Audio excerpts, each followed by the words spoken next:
Dear students, in this video I am going to discuss with you class 12th political science chapter number 1 the end of bipolarity. तो CBSE ने जो changes की हैं last year से, तो जो first chapter था the cold war के साथ जो रिलेटेड वो ख़त्म कर दिया गया है और now they are talking about this chapter the end of bipolarity, यानी जो हम लोग ये कह सकते हैं कि जो कोल्ड वॉर का टाइम पीरियड है, यानी 1945 से लेके 1991 तक का जो टाइम पीरियड है उसको CBSE ने काफ़ी हद तक रिड्यूस कर दिया है. But when we are talking about the bipolarity, it's very important to understand the meaning of term bipolarity. So when we are talking about bipolarity, we can say that it was a system of world order in which the majority of global economic, military and culture influence is held between two states. तो बाइपोलरिटी एक ऐसा time period था जब दो super powers जो world की थी, United States of America and दूसरी जो USSR यानी union of Soviet socialist republics, तो इनके बीच जो 1945 से लेके 1991 तक का जो टाइम पीरियड है उसको हम लोग एक बाइपोलैरिटी का टर्मिनोलॉजी यूज़ कर लेते हैं. अगर वर्ल्ड में एक ही पावर हो तो उसे यूनिपोलर वर्ल्ड ऑर्डर कह देते हैं, अगर पावर्स दो हैं तो बाइपोलर, और अगर दो से ज़्यादा हैं तो उसे मल्टीपोलर वर्ल्ड ऑर्डर भी कहा जाता है. तो 1991 के बाद बहुत सारे लोग या बहुत सारे थिंकर्स का ये मानना है कि वर्ल्ड जो है वो यूनिपोलर हो गया. बट रीसेंट टाइम्स में बहुत सारे जो थ्योरिस्ट हैं उनका ये मानना है कि वर्ल्ड जो है वो काफ़ी हद तक मल्टीपोलर वर्ल्ड में कन्वर्ट हो गया.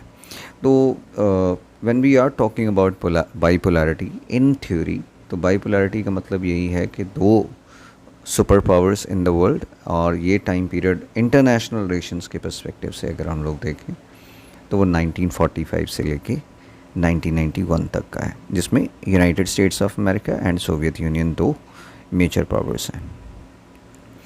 So what was the Soviet system. इस चैप्टर में हम लोग ज़्यादातर डिस्कस करेंगे सोवियत यूनियन का सिस्टम, वो कोलैप्स क्यों हुआ और उसके क्या कॉजेज़ थे. उनके पूरे सिस्टम को अगर हम लोग अंडरस्टैंड कर लेंगे तो obviously it is very easy for us to understand what happened with Soviet Union at that particular time.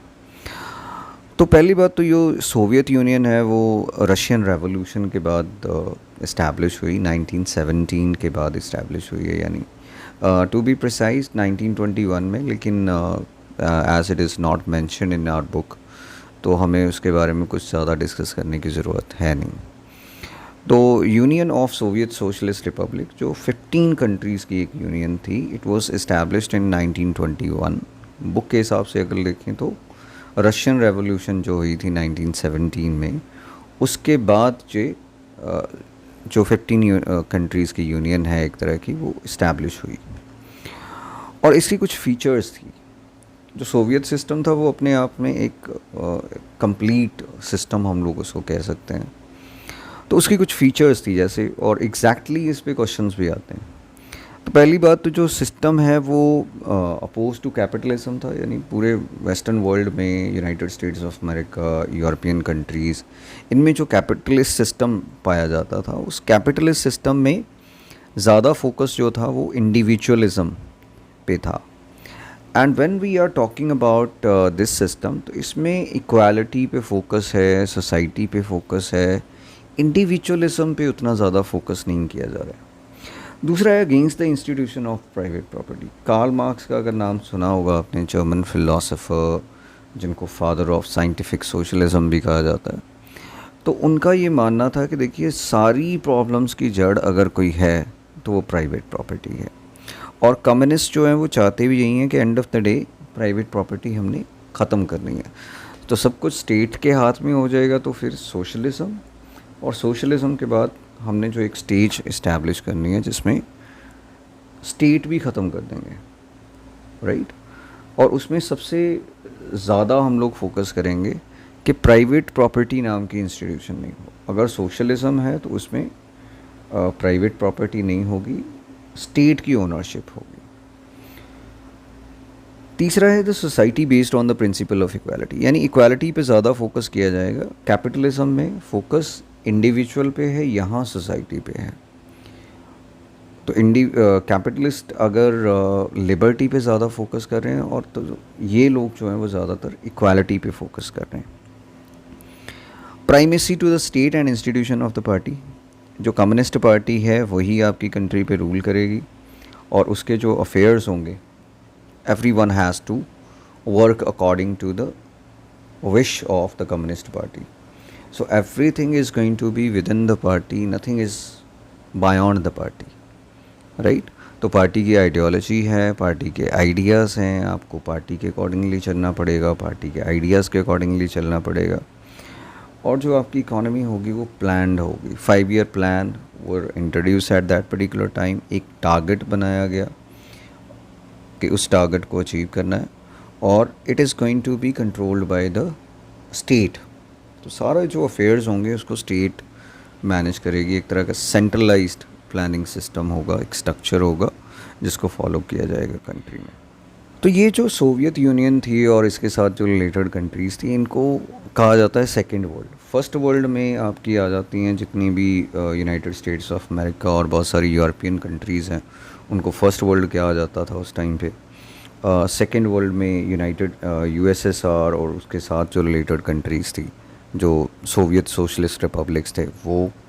और तीसरा आ जाता है थर्ड वर्ल्ड कंट्रीज़, जिनको आजकल डेवलपिंग कंट्रीज़ कहा जाता है। तो डेवलपिंग कंट्रीज़ में हम लोग देखते हैं कि ज़्यादातर जो Asia, Africa and south America की जो कंट्रीज़ हैं, पुअर कंट्रीज़, उनको इंक्लूड कर लिया जाता था। तो हम लोग देखते हैं कि सेकेंड वर्ल्ड वॉर के बाद जो ईस्ट यूरोपियन कंट्रीज़ हैं, ठीक है, उनको लिबरेट कराने में सोवियत यूनियन जो है वो उसका काफ़ी ज़्यादा कंट्रीब्यूशन था।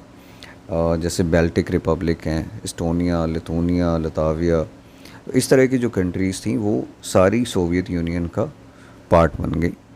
और इनका एक मिलिट्री पैक्ट भी था, जिसे वार्शा पैक्ट कहते थे। जैसे वेस्टर्न कंट्रीज़ का नाटो था, तो इनका एक वार्शा पैक्ट था। ये फर्स्ट चैप्टर के पॉइंट ऑफ व्यू से बहुत ज़्यादा इंपॉर्टेंट होते थे questions, but now the first chapter has been deleted from the syllabus. उतना ज़्यादा इंपॉर्टेंट पोर्शन ये बचा नहीं है। पोस्ट सोवियत स्टेट्स 15 कंट्रीज़ की जो एक यूनियन थी वो मिलके सोवियत यूनियन बनती, और ये 15 कंट्रीज़ के नाम है। और इसमें सबसे बड़ी जो कंट्री थी, it was Russia eight that particular time. तो रशिया सबसे बड़ी कंट्री थी, और उसमें बहुत सारी ईस्ट यूरोपियन कंट्रीज़, और उसमें central Asia republics, Uzbekistan, Tajikistan, Turkmenistan, Kyrgyzstan, Kazakhstan जैसे ये सेंट्रल एशियन रिपब्लिक्स जो हैं, ये भी कंट्रीज़, और कुछ ईस्ट यूरोपियन कंट्रीज़ जो हैं वो, इन सबको इंक्लूड करके जो 15 कंट्रीज़ की जो यूनियन बनी थी उसे यूएसएसआर कहते थे उस टाइम पे। So when we talk about Soviet Union, तो ये काफ़ी स्ट्रॉन्ग बन गई थी after the second world war. And अगर इकोनॉमी की सिचुएशन देखें हम लोग सोवियत यूनियन की, तो it was the second largest economy at that particular time after US. United States of America के बाद वर्ल्ड की सेकेंड लार्जेस्ट हम लोग कहते हैं कि इकोनॉमी थी।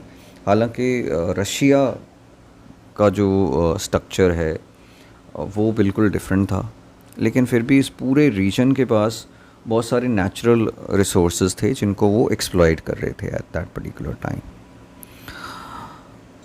फिर हम लोग देखते हैं merits of the Soviet system, कि जो सोवियत सिस्टम है उसकी कुछ पॉजिटिव पॉइंट्स भी कह सकते हैं हम लोग, कि पॉजिटिव एस्पेक्ट्स भी थे, and that is why this system was working very successful at that particular time. एक लंबे दौर तक ये जो सिस्टम है वो चलता रहा। तो ऑब्वियसली है कि इसकी कुछ पॉजिटिव पॉइंट्स भी होंगे, कुछ मेरिट्स भी होंगी। तो पहली बात तो हम लोग देखते हैं, क्योंकि ये रीजन बहुत बड़ा है। Russia was the largest country in the world, और in fact is the largest country in the world now. तो एक कॉम्प्लेक्स कम्युनिकेशन नेटवर्क इस सिस्टम जो है वो उस टाइम पे इस्टेब्लिश किया गया है। यानी यूएसएसआर और उसके जो बहुत सारे रीजन्स थे, यानी रशिया और उसके बहुत ज़्यादा जो रीजन्स थे, उनके बीच में एक कम्युनिकेशन का, एक टेक्नोलॉजिकल डेवलपमेंट का एक पूरा स्ट्रक्चर था। हालांकि उनकी टेक्नोलॉजिकल डेवलपमेंट जो है वो यूनाइटेड स्टेट्स ऑफ अमेरिका को मैच नहीं कर रही थी, but still because they have the vast energy resources eight that particular time. तो जो मैंने पहले भी डिस्कस किया है कि सोवियत यूनियन जो है वो स्टेबल रहा, उसका कारण यही था कि उनके पास कुछ एनर्जी रिसोर्सेज थे एट दैट पर्टिकुलर टाइम। दूसरा है डोमेस्टिक कंज्यूमर इंडस्ट्री, कि आप अपने लोगों की ज़रूरतें पूरी करने के लिए सफिशेंट है, क्योंकि स्टेट ज़्यादातर काम कर रही है, आपको फ्री एजुकेशन प्रोवाइड कर रही है, आपको हेल्थ फैसिलिटीज़ प्रोवाइड कर रही है। तो ऑब्वियसली है कि आपकी इंडस्ट्रियलाइजेशन की प्रोसेस, आपकी एग्रीकल्चर प्रोडक्शन की प्रोसेस जो है वो काफ़ी स्ट्रॉन्ग होनी चाहिए। तो वो सोवियत यूनियन इतना स्ट्रॉन्ग तो था कि वो लोगों की जो ज़रूरतें हैं वो पूरी कर पा रहा था। Third is the minimum standard of living, कि जो भी लोगों को की मेन ज़रूरतें थी वो गवर्नमेंट पूरी कर रही थी। So government was managing the affairs eight that particular time. ऐसा नहीं है कि बैंकरप्ट हो गया एकदम से आपका system and you could not be able to match with whatever you wanted to provide to the people. The fourth one is that there was no unemployment, कि सारे लोग जो हैं एक तरह के कम्यून्स बना दिए हैं आपने। तो स्टेट की ओनरशिप है, कम्यून्स बना दिए गए हैं, लोग डेली बेसिस पे वहाँ पे काम करने के लिए जाते हैं और जो भी वेजेस हैं स्टैंडर्ड लेवल पे आपको वेजेस मिल रही हैं। तो रिक्वायरमेंट्स लोगों की पूरी हो रही हैं, यानी एक नीड बेस्ड सोसाइटी इस्टेब्लिश कर दिया आपने। प्रॉफिट का कोई लेना देना नहीं है, तो लोगों की ज़रूरतें जो हैं वो कंप्लीट हो रही हैं और उनको एम्प्लॉयमेंट भी मिल रही है। स्टेट ओनरशिप है, that all the means of production everything was controlled by the state. तो स्टेट जो है वही डोमिनेट कर रही है हर तरह के अफेयर्स को। इसका मतलब ये है कि गवर्नमेंट जो है वो हर चीज़ पे, यानी every sphere of the life of the people was controlled by the state. तो हर चीज़ को स्टेट जो है वो कंट्रोल करने की कोशिश कर रही है। अब है demerits of the Soviet system. ये नहीं है कि सोवियत सिस्टम जो है वो उसमें मेरिट्स ही थे। We talk about equality, we talk about the state ownership, लेकिन उसके कुछ नेगेटिव पॉइंट्स भी थे, जिसे हम लोग कह सकते हैं demerits of the system, Soviet system. इसी वजह से ही शायद सोवियत सिस्टम जो है वो कोलैप्स हो गया और ईस्ट यूरोप की जो कंट्रीज़ हैं वो काफ़ी हद तक सेटिस्फाइड नहीं थी इस सिस्टम से, and they wanted to move out of this particular system. So look at some of the demerits of the system. पहला है कि bureaucratic and authoritarianism at that particular time. तो जो सोवियत सिस्टम है उसमें जो सिस्टम है पॉलिटिकली एक तरह का स्टैग्नेंट हो गया, कोई मूवमेंट नहीं हो रही है, आप कोई बहुत ज़्यादा डेवलपमेंट नहीं कर पा रहे हैं। यानी जिसका कंट्रोल है स्टेट ऑफ अफेयर्स में वो लंबे टाइम तक वही कंट्रोल करे जा रहा है, राइट। कोई एंटी इनकम्बेंसी फैक्टर जो है वो मैटर कर ही नहीं रहा है। कम्युनिस्ट पार्टी रूल कर रही है तो कम्युनिस्ट पार्टी ही रूल कर रही है। There is no alternative to the people कि उसको चेंज करके कोई और जो स्ट्रक्चर है वो आप इस्टेब्लिश कर लें। लैक ऑफ डेमोक्रेसी, हालांकि वो अपने आप को एक तरह के डेमोक्रेटिक सोशलिज्म के आइडियाज़ के अकॉर्डिंगली चलने वाला मानते थे, लेकिन डेमोक्रेटिक फ़ीचर्स आपको दिख नहीं रही, क्योंकि डेमोक्रेसी की सीधी सीधी फ़ीचर ये होती है कि आपके पास कोई चॉइस है। So there was one political party, लोगों के पास कुछ बहुत ज़्यादा चॉइसेस है नहीं, and they could not be able to express their views at that particular time also the way they wanted. तीसरा है कम्युनिस्ट पार्टी। कम्युनिस्ट पार्टी हर तरह के अफेयर्स को मैनेज कर रही है, right. So it means party के जो लीडर्स हैं वही हर मामले में अफेयर्स को मैनेज कर रहे हैं। तो they were dominating the politics of United Soviet Union at that particular time. Russia dominated everything. हालांकि 15 कंट्रीज़ हैं, लेकिन Russia which was the largest country वही डोमिनेट कर रहा है, राइट। और हालांकि रिसोर्सेज किसके यूज़ कर रहे हो आप, सेंट्रल एशियन रिपब्लिक्स हैं या ईस्ट यूरोपियन कंट्रीज़ हैं, उनके रिसोर्सेज इस्तेमाल कर रहे हो ज़्यादा।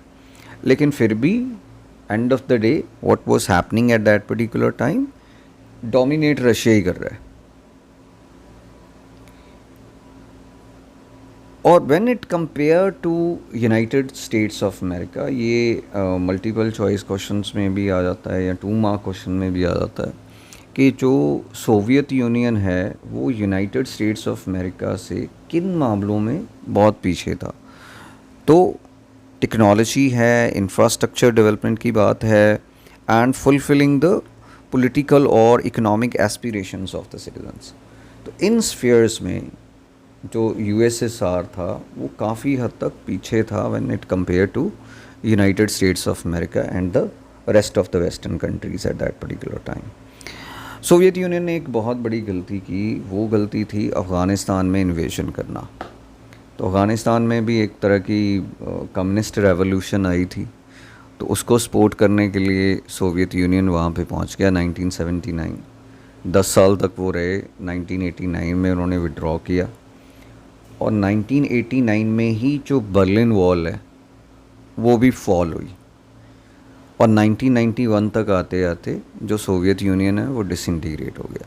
यानी एक बहुत बड़ी जो गलती सोवियत यूनियन की थी, that was the invasion of Afghanistan in 1979। Afghanistan को वैसे भी ग्रेवयार्ड ऑफ एम्पायर्स कहा जाता है, राइट? कि अफ़गानिस्तान में जब भी किसी ने अटैक करने की कोशिश की है तो वो बहुत ज़्यादा वहाँ पे अपना कंट्रोल इस्टेब्लिश नहीं कर पाए। तो ब्रिटिशर्स के साथ हुआ, देन सोवियत यूनियन के साथ हुआ, फिर अमेरिका ने उस पर अटैक किया। Americans have to withdraw from Afghanistan also. तो अफ़गानिस्तान का जो इन्वेजन शायद नहीं करते सोवियत यूनियन, तो उनकी जितने रिसोर्सेज हैं वो शायद एग्जॉस्ट नहीं होते and they can manage their affairs to a large extent. तो शायद वो कोलैप्स जो है वो 1991 में नहीं हो पाती सोवियत यूनियन की। तो सम ऑफ द MCQs हैं जो I am going to discuss with you which belong to this particular section, इस टॉपिक के साथ ही रिलेटेड है। So which among the following statement that describe the nature of Soviet economy is wrong. तो Soviet economy में कौन सी feature हमें नहीं दिखाई देती? तो फर्स्ट ऑप्शन है सोशलिज्म वो the dominant ideology. Obviously socialism और कैपिटलिज्म के बीच में कंपैरिजन चल रहा था, तो मेन आइडियोलॉजी जो है आपकी वो सोशलिज्म थी। दूसरा है स्टेट ओनरशिप। जैसे स्टेट ओनरशिप था उस टाइम पे, पीपल इंजॉयड इकोनॉमिक फ्रीडम। लोगों को कोई फ्रीडम जो है वो उस टाइम पे नहीं दी गई थी, right? And the next one is the every aspect of economy was planned and control by. तो ये भी स्टेटमेंट सोवियत इकोनॉमी के पर्सपेक्टिव से फर्स्ट, सेकंड एंड फोर्थ जो स्टेटमेंट है, यानी A, B, D स्टेटमेंट सही है, C जो है वो आपका राइट आंसर हो जाएगा in this context. Which one of the following was not given primacy by the makers of Soviet system. तो जो सोवियत सिस्टम था उसमें प्राइमेसी किसको नहीं दी गई? Abolition of private property. Obviously private property के बिल्कुल खिलाफ थे, स्टेट ओनरशिप के फेवर में थे। Society based on principle of equality. Obviously individual liberty की बात नहीं करते, इक्वालिटी की बात करते हैं। No opposition party to be allowed. तो ऑब्वियसली वहाँ पे एक ही पार्टी थी, that was the communist party. तो ये आंसर आ जाएगा आपका option D, that is no state control over the economy. तो वहाँ पे स्टेट कंट्रोल्ड इकोनॉमी थी, यानी प्लान्ड डेवलपमेंट की जो बात की जाती थी, स्टेट ओनरशिप की जो बात की जा रही थी। नेक्स्ट है सोवियत यूनियन इन्वेडेड अफ़गानिस्तान। जो मैंने अभी डिस्कस किया है कि अफ़गानिस्तान का जो इन्वेजन है वो सोवियत यूनियन की वॉज अ फैटल मिस्टेक, एक ब्लंडर ही था उनका, जिस वजह से उनको काफ़ी ज़्यादा नुकसान जो है वो झेलना पड़ा उस टाइम पे। तो it happened in 1979। The Russian Revolution was inspired by the ideals of Daesh as opposed to capitalism and the need for an Daesh society. तो किस पे बेस्ड थे आइडियल्स? सोशलिज्म पे बेस्ड थे। And what kind of society they wanted to create? They wanted to create egalitarian society, right? तो option A आपका सही हो जाएगा। It's a very very important question for you, और इसका आंसर होगा this one, the first one, right? Socialism and egalitarian. The Russian Revolution was inspired by the ideals of socialism and egalitarianism. Next देखिए, assertion reasoning. The Soviet Union became stagnant in administrative and political sense as well. Obviously, this is the right or correct statement. और दूसरा है reason. The Soviet system was based on the ideology of socialism. Obviously, we talk about this कि उनकी ideology जो है वो socialism की ideology थी. तो both the statements are correct, but इसका आंसर ये है कि रीज़न जो है वो करेक्ट एक्सप्लेनेशन नहीं है. ठीक है, तो सोशलिस्ट आइडियोलॉजी इनिशियली कुछ गलत नहीं थी, but later on it became very difficult for the Soviet Union to maintain the system. तो ये कुछ इंपॉर्टेंट क्वेश्चंस हैं which were part of your board examination earlier. Define bipolarity, 2 mark question. What was the Soviet system? Assess any 4 features of this system, and 3 positive and 3 negative features each of the Soviet system in Soviet Union. तो जो मैंने slides आपके साथ discuss की हैं, all the questions are thoroughly discussed. तो ये है part 1 of this particular chapter. I hope you understood it well, and very soon would likely to upload the second part of this particular chapter also. So you understand the chapter well, go through all the slides one by one, and you would likely to understand all these concepts very easily, right? And whatever the questions I have discussed with you, all these questions were part of the exams earlier. तो ये previous year question papers में include किए गए questions हैं. So you go through all these questions and would likely to discuss all other parts of the chapter also one by one. Thank you for watching the video.